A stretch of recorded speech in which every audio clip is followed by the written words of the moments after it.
Hi there. Welcome to part 19 of my series going over every single piece of music in Final Fantasy VII Rebirth.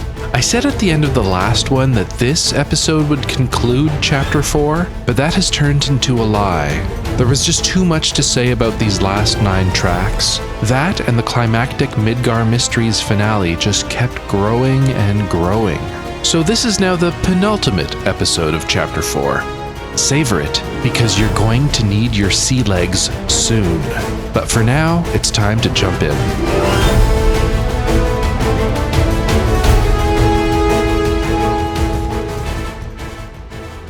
Continuing right where we left off, the action shifts from President Rufus Shinra's intimate conversation with Cloud, Tifa, and Aerith to Yuffie attempting to find some better vantage. She is here to get revenge for the tragic events of her Intermission DLC.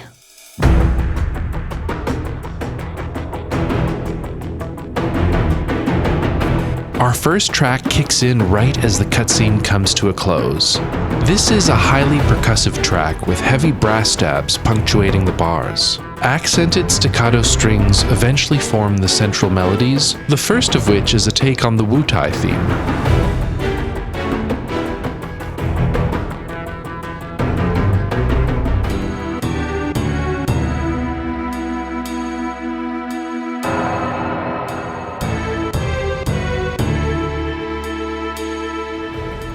The melody then repeats, but the way the last note rises instead of lowers gives the piece an intense infiltration or espionage style mood.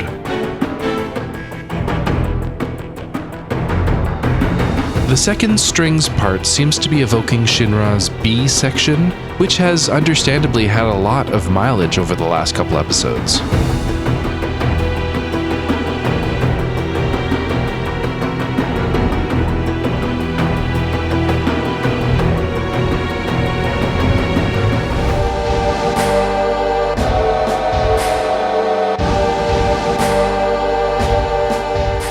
The notes and chord changes aren't exact, but I think that's to, once again, further convey the sort of spy feel the arranger is going for. While you might expect this track to be a continuation of the onslaught of Ryo Furukawa tracks from the last episode, I think the next section here, a sort of rhythmic riffing on low strings, reveals that this track is by a different arranger.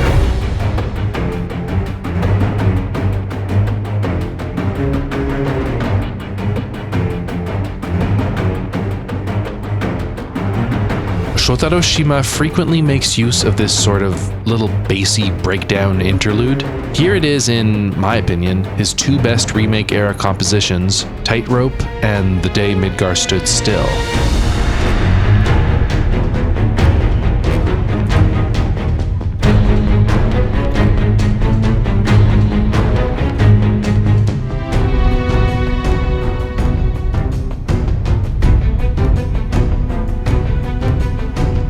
I pointed out this Shima shuffle, if you will, in an unlabeled track back in part 4.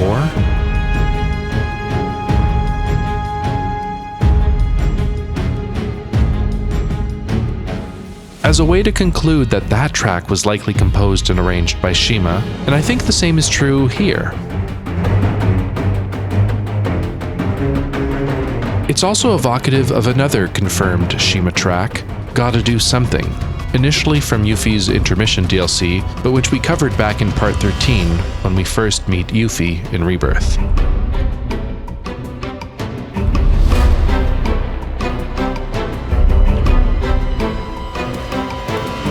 That said, it doesn't have Shima's favorite instrument, the bassoon, nor the patented Shima synth. But still, I feel pretty confident this is Shima. If you need any more convincing, compare this track's opening brass stab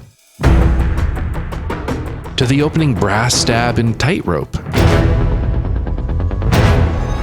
When in doubt, always bet on Shima.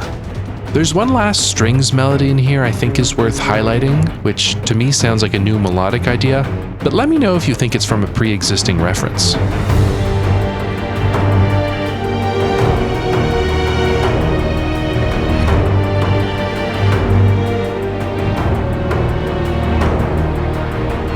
that mean anything to you? I wondered if it was maybe a much more ominous version of Rufus's welcoming ceremony, but I couldn't make it match up.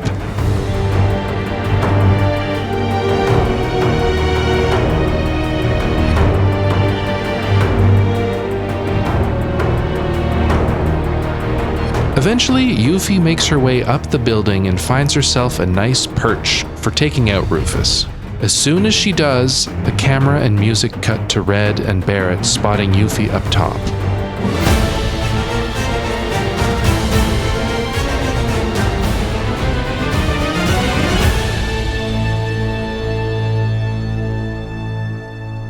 This is a short, dramatic swell. Not much to say here, but as the virtual brass, percussion, and electric guitar fade out, Shima brings in a bass synth pad, followed by a familiar piano line.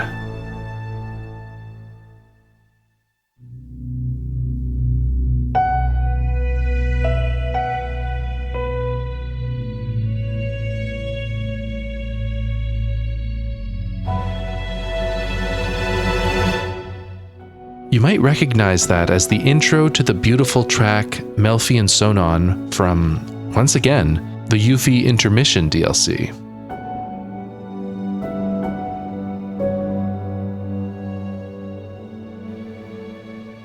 During Intermission, the track eventually blooms into a bittersweet arrangement of the Wutai theme, but you don't need all of that here. The 4 notes, paired with images of Sonon, amply convey the scene's strong emotions.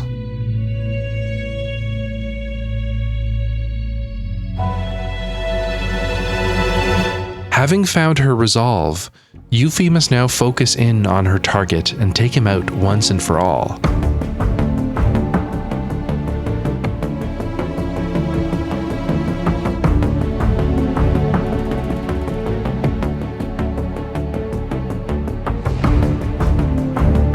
The accompanying track is very Metal Gear Solid coded. I feel like Raiden or some guy called Iroquois Pliskin infiltrating Big Shell.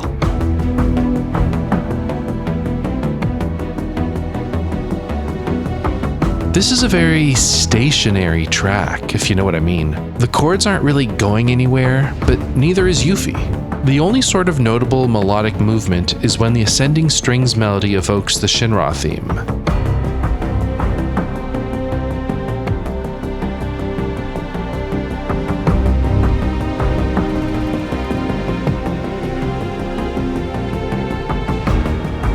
Sure, it's not the exact same rising motif from the Shinra track, but considering the context, you are literally trying to assassinate the head of Shinra, and also the fact that this section is introduced with an extremely Shinra-coded low piano note.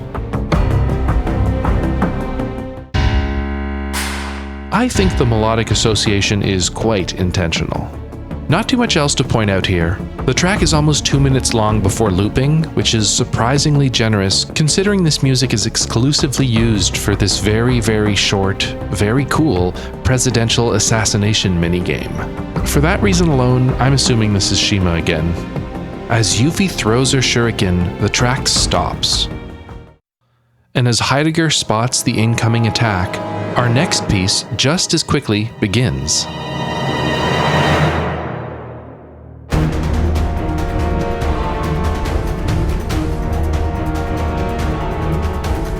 This is Assassination Attempt, Fugitive at Large by Yoshitaka Suzuki.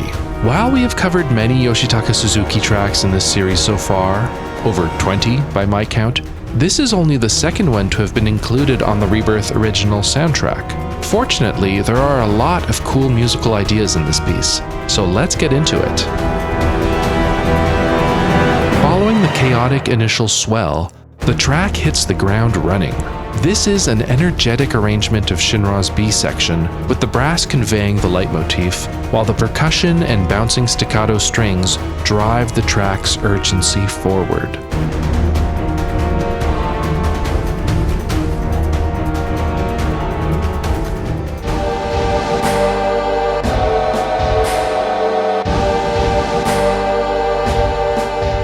Shortly after, the brass moves to the A section's classic rising motif.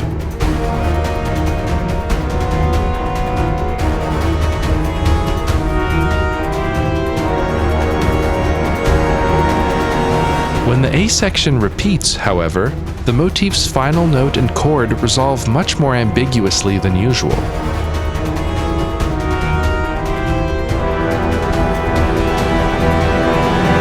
This more playful or cryptic phrase resolution is similar to the way Furukawa, or whomever it was, arranged the Shinra theme in the final track of the previous episode.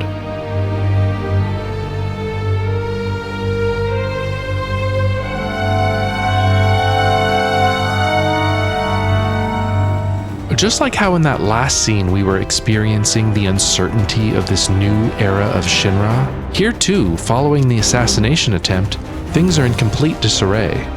The clever ways Yoshitaka Suzuki arranges the Shinra A section throughout this track function as a barometer for the party's emotions. When Barrett and Red finally catch up with our trio, the resolution is still full of uncertainty, but the strings are playing a little more softly, underscoring the relief of the party's reunion.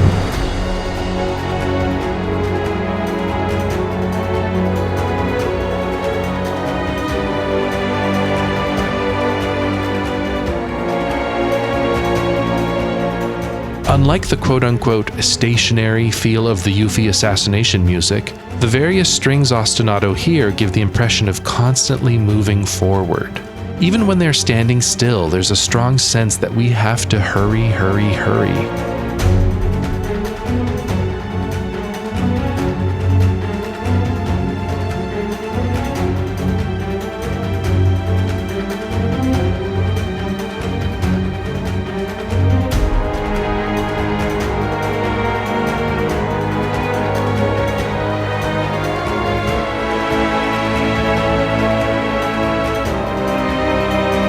The party then splits up again, with Cloud left to deal with the 7th Infantry.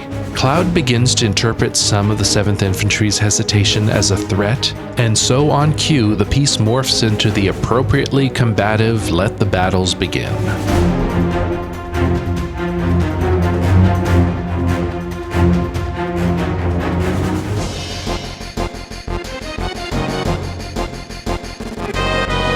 But the battle leitmotif is short-lived as Cloud and the player realize the 7th Infantry are actually on our side.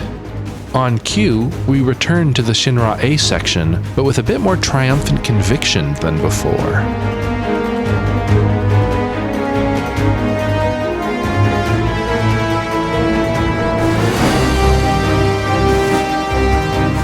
As the cutscene concludes, Rebirth does what it does best. Another masterful, seamless transition from cutscene to gameplay, along with an equally elegant transition from cutscene music to gameplay music.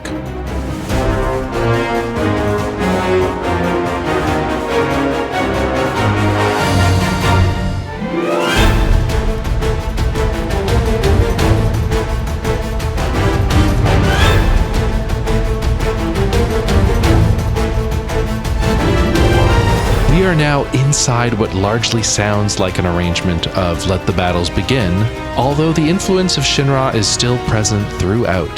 The first swell here feels like the typical ascending motif from Let the Battles Begin, but there's just as much Shinra mixed in there.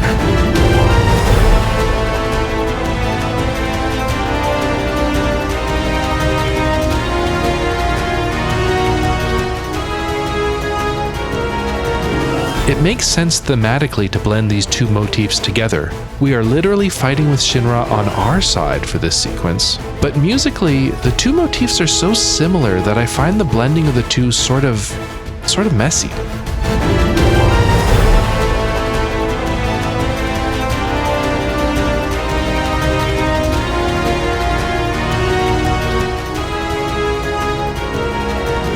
Like, it's not that clear what's from Shinra and what's from Let the Battles Begin.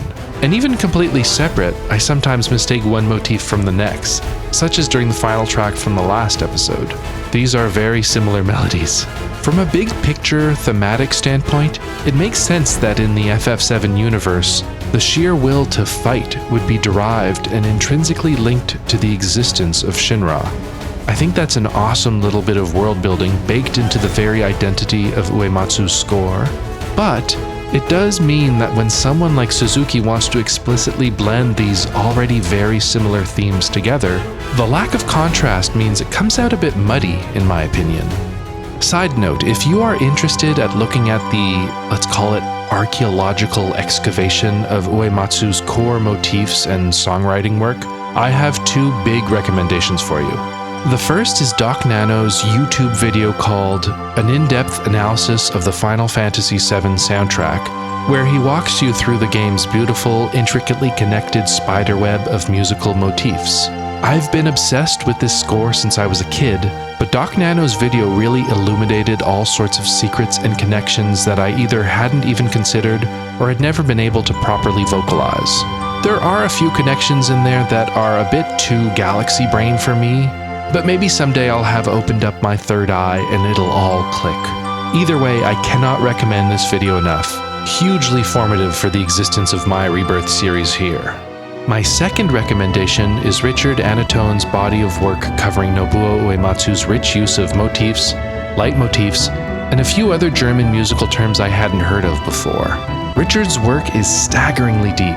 If you enjoy me pointing out leitmotifs in games, that's basically what he does, but on a much more molecular level. Are you a chump like me who thinks Cloud doesn't have his own leitmotif? Yeah, I hope you're sitting down because Richard's got an entire academic level thesis on exactly that. Currently, he's building up a thematic catalog of Uematsu's FF7 score on Twitter, and every time he posts a new entry, I always learn a handful of new things. My music theory knowledge is fairly rudimentary, so I can tell some of his observations are going over my head, but what I can understand is always so illuminating. There's really no one else like him when it comes to this level of dissection and analysis of Uematsu's work. He literally wrote a book about it. So definitely give the doctors Nano and Anatone a look if you ever want to go deeper than you thought possible on the original Final Fantasy VII score. I've got links to both in the video description. But hey, don't click away just yet. We're not done here. We're not even done this track. Okay, where was I? Right, I was talking about how Suzuki's blending of the Shinra and the battle theme's rising melodies felt a little thematically muddy to me, since musically the motifs are already so close to each other.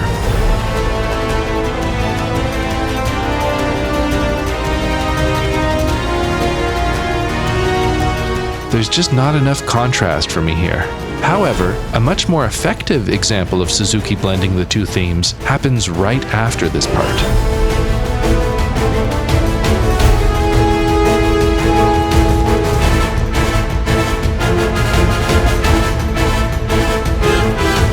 Now we have the percussion and low strings sustaining the unmistakable feel of Let the Battles Begin, but with the brass playing the two main melody lines from Shinra.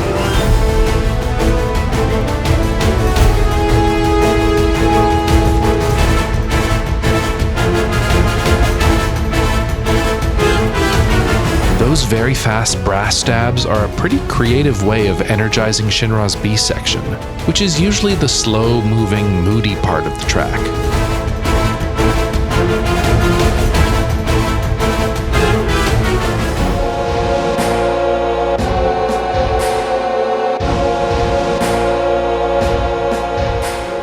Next, we get another blend of the ascending motifs, but this time, I actually think it works extremely well.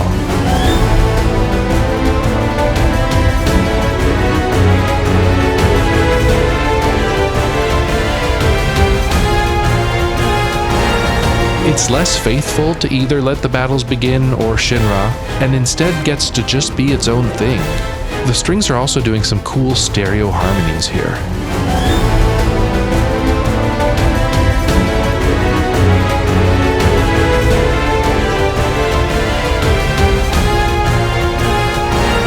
Even cooler, this swell leads directly into a thematically appropriate nod to Hurry.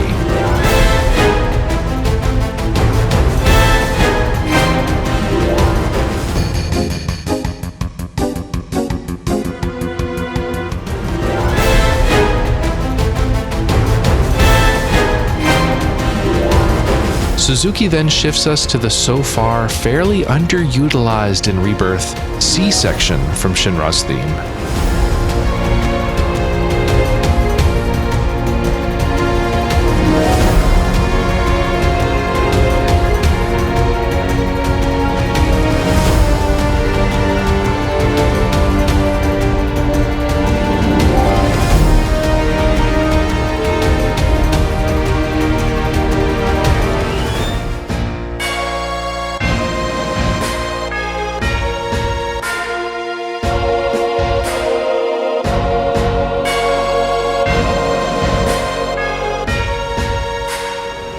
honestly, this is a pretty underrated track.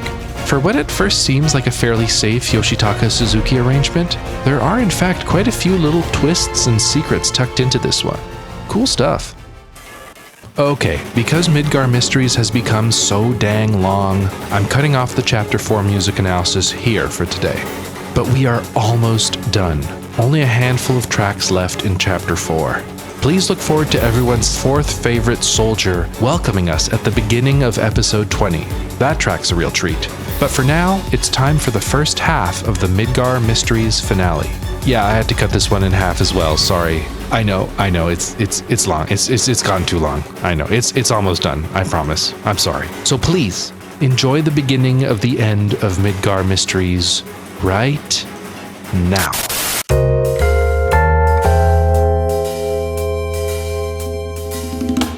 Previously on Midgar Mysteries. Got a call from one Colonel Lodbrok, Wutai emissary. He was trying to track down the identity of the composer of his theme. The song in question? Well, it sounds like this.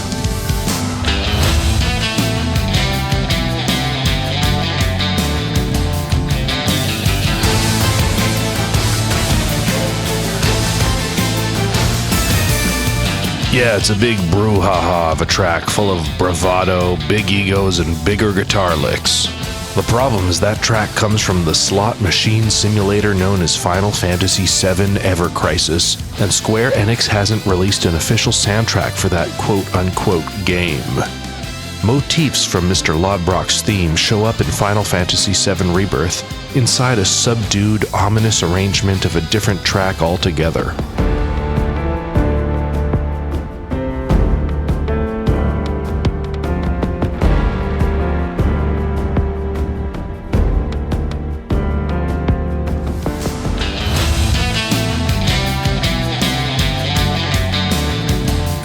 But that track didn't make it onto the Rebirth soundtrack either, so it's impossible to know for sure who composed the theme in question.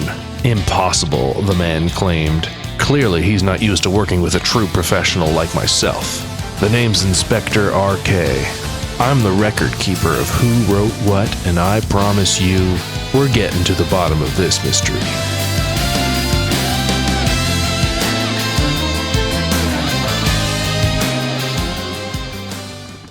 I awoke to blackness and the roaring sound of whirring helicopter blades.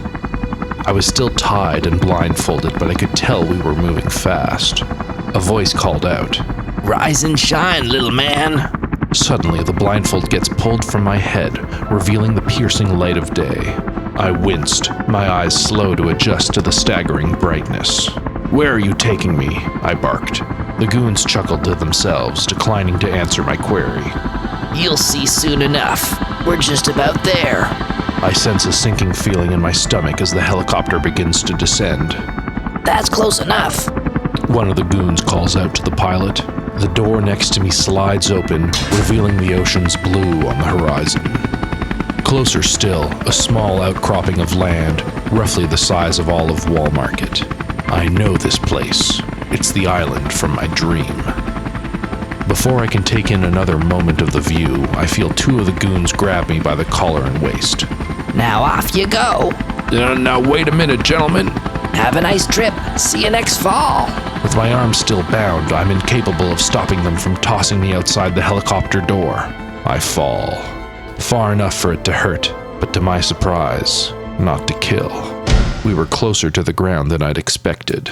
I land in a smooth patch of grass that breaks the worst of the fall. "Hello again, Inspector." I turn my body towards a familiar-sounding voice. Him! It was that scientist from Shinra's aeronautics department. Was he in on this too? "Welcome to the Rador Archipelago." The Rador Archipelago? That's impossible. I'm fully caught up on the Ever Crisis The First Soldier storyline. I know the archipelago sank. Ha! I can see you've done your homework. I knew we could count on you to be thorough. But alas, this is the last remaining island of the Rador Archipelago. We're glad you could make it. I soon noticed we weren't alone. Standing within earshot of the scientist was a man dressed head to toe in black. It was my client. His face was partially obscured by a black hood. I'd appreciate it if I could talk to my client directly, I told the man. Not sure I see the need for an intermediary such as yourself. I then spoke past the scientist, hoping to discuss things directly with my client. Do you mind filling me in on what exactly is going on? But he said nothing. You know why you're here, Inspector. You're here to tell us exactly who composed Colonel Lodbrok's theme. Why bring me here of all places? Couldn't we talk this out back home? The question was mostly rhetorical. I was beginning to put two and two together. The reason they brought me out here in the middle of nowhere is so that they can deal with their mess if they're not happy with the answer I'm about to give them. From the ease at which the scientist had given me information back at HQ, Yeah, I know Kobayashi. to the little bits I'd overheard of those goons outside my office, Remember what Boss said. If he's a gullible chump who still thinks it's Kobayashi, we don't lift a finger. it was clear who they wanted me to tell them was the composer. But why? Why go through all this effort to set that man up? Worse yet, why set me up? Why does the Colonel so badly want me to take the bait? All right, fine, I said. If they want me to fall for their bait, so be it. Thing is, they're expecting an easy catch, like a blue goo. Little do they know, I might as well be the terror of the deep. Fine, I'll tell you who wrote Mr. Glenn Lodbrok's theme. Ha! Bring it on.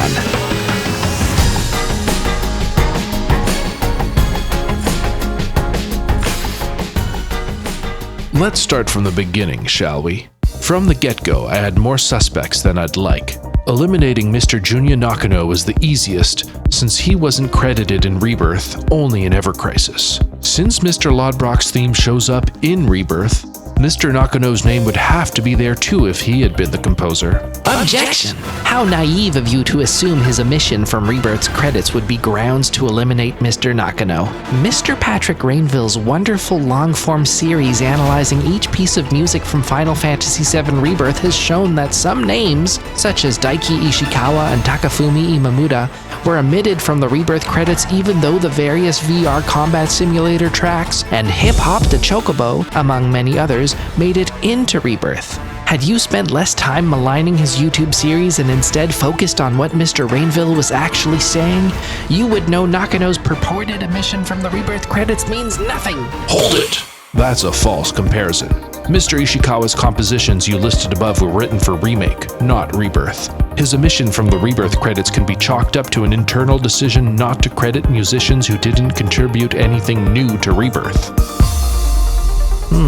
That seems like a scummy decision. I agree. And besides, even if Mr. Nakano's name had been included in the Rebirth credits, it would take no time at all to dismiss him from the case at hand. Mr. Nakano's style is largely atmospheric, with many droning and layered textures. He's a fantastic composer in his own right, but there is no way he would have written Mr. Lodbrok's theme.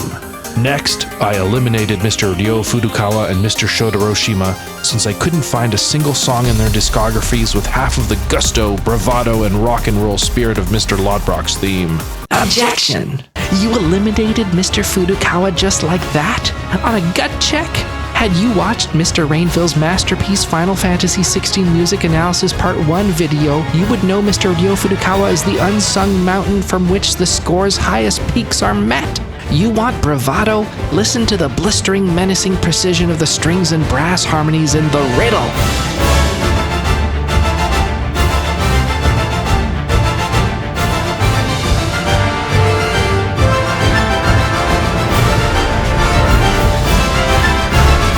You want swagger? Rock and roll? Have you heard f***ing Ascension?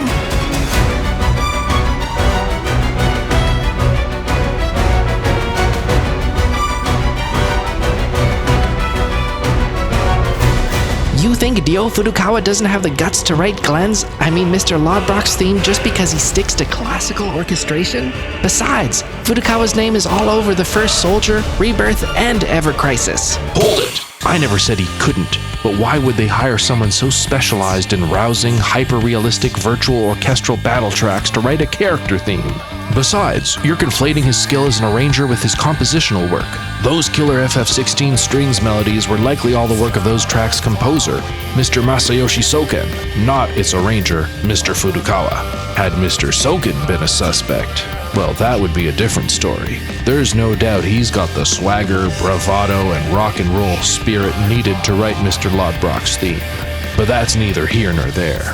My next two suspects, Mr. Reo Uratani and Mr. Tadayoshi Makino, came much closer to fitting the description thanks to their extensive use of the electric guitar. But Mr. Uratani's melody lines and arrangement choices were still a touch too delicate. There's a fragility and vulnerability to his work that's completely absent in Mr. Lodbrok's theme.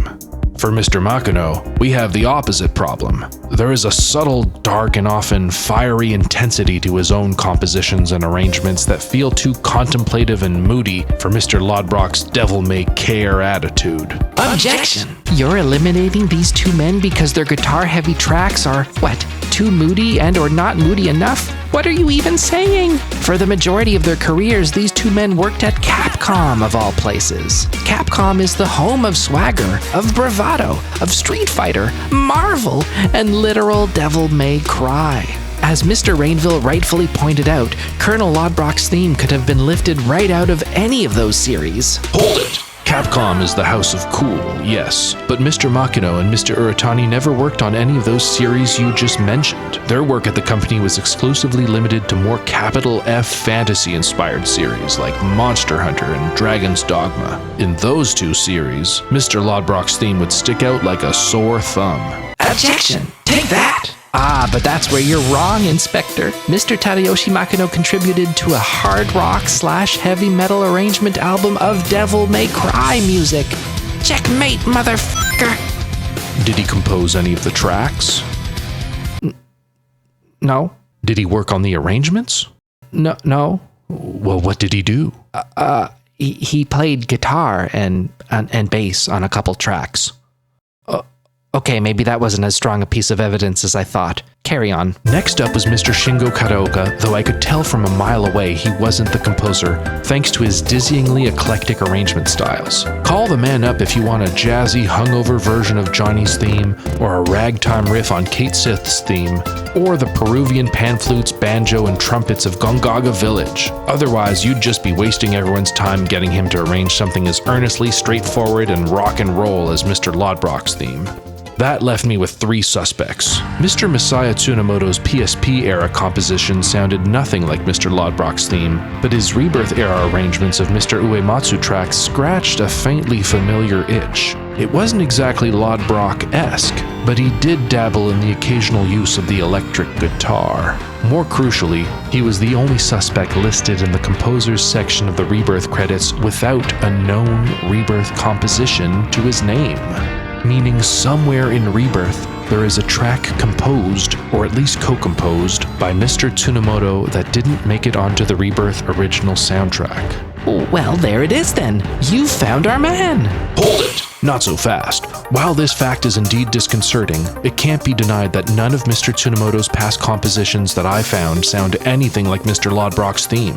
Much more likely, Mr. Tsunemoto's mystery composition has to do with one of Rebirth's many minigame tracks. That, or, considering his history with spooky titles such as Ghost and Goblins and Tim Burton's The Nightmare Before Christmas, it could be he was involved with a track used in or around the haunted hotel in the Gold Saucer.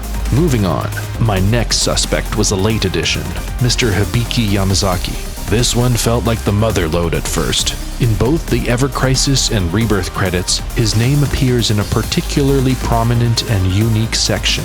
Original music composed by Hibiki Yamazaki. The way his name was highlighted felt significant, in the same way that Mr. Lodbrok's inclusion in the story of Rebirth felt unique and significant. Objection! Had you taken the time to read the comments section of Mr. Rainville's Final Fantasy VII Rebirth Music Analysis Part 18 video, you would have seen a few top-tier sleuths point out that at least one of Mr. Yamazaki's The First Soldier compositions, Egg Hunter, shows up in Rebirth as part of a Chapter 12 photography side quest. Precisely. And not only that, the all-knowing user FF7 Music pointed out that a few of Mr. Yamazaki's The First Soldier compositions also show up in Ever Crisis, hence his name showing up in both games. Hold it! Then why give the guy a Nobuo Uematsu tier special treatment within both Ever Crisis and Rebirth's credits? Such prominent placement for what? A couple novelty tracks buried inside side quests? The answer can be found by analyzing the name listed right next to his. Mr. Yamazaki shares this original music credit with Mr. Takeharu Ishimoto. What do these two have in common? Both men have their music featured in Final Fantasy VII Rebirth, even though neither of them worked on Final Fantasy VII Rebirth. Objection! But that's no different from Mr. Daiki Ishikawa. Rewind the tape. His omission from the Rebirth credits can be chalked up to an internal decision not to credit musicians who didn't contribute anything new to Rebirth. Inspector, you're beginning to trip over your web of lies. Hold it! The strange loophole around not crediting Mr. Daiki Ishikawa and Mr. Takafumi Imamura appears to apply just to music written for Final Fantasy VII Remake. And considering Rebirth is largely made up of the same development team who made Remake, I could see how whoever is in charge with putting together the game's credits might be able to play a bit more fast and loose with crediting their internal work, for which they likely have free reins to use as they please, versus flagging the right permissions for music written under different development conditions, with potentially different contracts and rights. The First Soldier and Crisis Core are both Final Fantasy VII Universe titles, but they do not share the inseparable, symbiotic relationship that Remake and Rebirth have. I'm sure the same is true in other departments. There are likely Remake-era art assets reused in Rebirth made by folks whose names aren't in the Rebirth credits if they left the company or didn't work on Rebirth directly. I see your point, Inspector. Yes, that is quite possible. But still, you are merely speculating. You don't know for sure the internal logic and logistics of putting together Rebirth's massive credits. True, I could be completely off base, but even if I'm wrong, you need only your ears to know that Mr. Yamazaki is too green to have been tasked with composing the theme song of Mr. Lodbrok. It's too important a role, and none of his compositions sound anything like it. No, Mr. Yamazaki is too pure. And so that left me with one suspect. From the rousing energy of his Ace Combat compositions, to the freewheeling and funky spirit of Rebirth's Prison Break, there is more than just a passing similarity between Mr. Lodbrok's theme and the collective compositional and arrangement works of one Mr. Keiki Kobayashi. Corroboration! I agree. And not only that, I've got another smoking gun for you. If I can quote Mr. Rainville describing Colonel Lodbrok's theme, "From an arrangement and energy standpoint, it feels like a character theme for a fighting game character. If Ken Masters didn't already have his own iconic theme, I think this one would fit perfectly. And like a great Street Fighter theme, it perfectly toes the line between really aggressive and in-your-face, while still being warm and melodically sound." Mr. Rainville's masterful analysis never misses. The Colonel's theme does sound like a Street Fighter track. This should be of no surprise then, since Mr. Keiki Kobayashi has written plenty of Street Fighter music.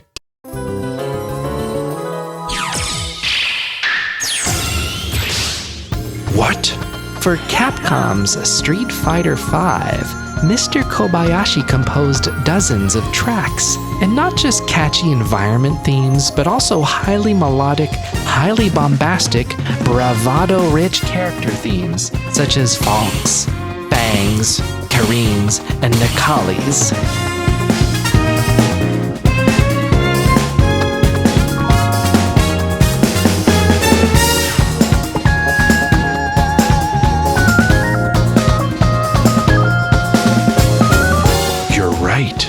The man can do swagger, he can do funk, melodic and harmonic brilliance, big guitars, big synths, big drums. He can do it all. Even without the Street Fighter epiphany, there was already enough to paint a clear picture. But now, all signs point to the composer of Glenn Lodbrok's theme being Mr. Keiki Kobayashi.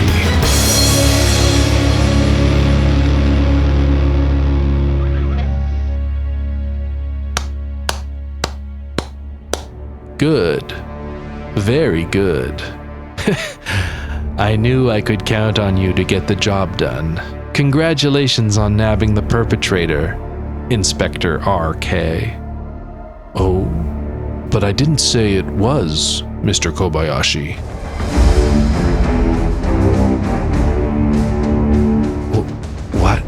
What was that? All I said was that this mountain of overwhelming evidence certainly points to Mr. Keiki Kobayashi being the composer, but I never actually said it was him who did it. Boss? What are you implying?